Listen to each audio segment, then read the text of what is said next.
because she believed Mary might be a math genius. Today in class, she had instantly calculated 3-digit multiplication. Before she could finish, Frank cut her off. That is because she knows the Trachtenberg speed system, and I could do it when I was 8. Do I look like a genius to you? With that, he took his niece and left. But the teacher's curiosity only grew stronger, so she went online and searched for this Trachtenberg speed system. It was indeed a method for quickly calculating multiplication and division. But the teacher still felt something wasn't quite right. Meanwhile, Frank took Mary to the docks where he worked to play. She was just like any ordinary child, arranging seashells into patterns, hopping around on the beach, and playing affectionately with a one-eyed orange tabby cat she had rescued. Then Mary asked her uncle, "Do you think Mom would want me to go to this school?" Frank didn't answer directly. Instead, he used the day's events to teach her. "I don't know what she would think, but I'm sure she'd want you to make some friends, not show off just because you're smarter than everyone else, and certainly not talk back to the principal and teacher." So the next day at school, Mary toned it down considerably. She not only introduced herself like the other students,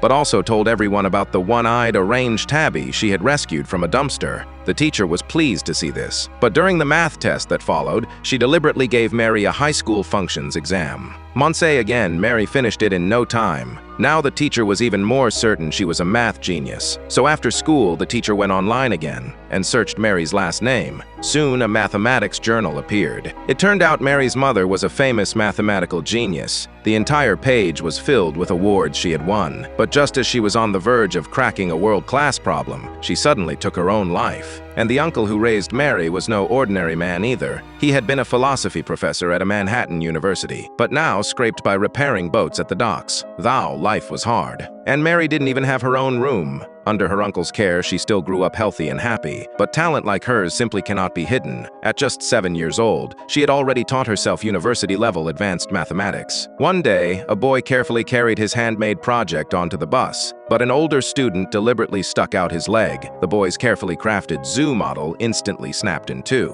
and the bully arrogantly taunted and mocked him. Mary had seen enough. She grabbed a book and slammed it right on his head. And so, for the second time, Frank was called to the school, but the principal didn't scold them at all. Instead, she suggested Frank transfer Mary to a school for gifted children, and even offered to help them apply for a full scholarship. Hearing this, Frank breathed a sigh of relief at first, but then he firmly rejected the principal's suggestion. He believed a gifted school would only harm her development, and said all she needed was to be a normal kid, and he was proud of Mary for standing up for someone. With that, Frank stood up and left. Seeing she couldn't get through to him, the principal requested all of Mary's records and secretly contacted her grandmother.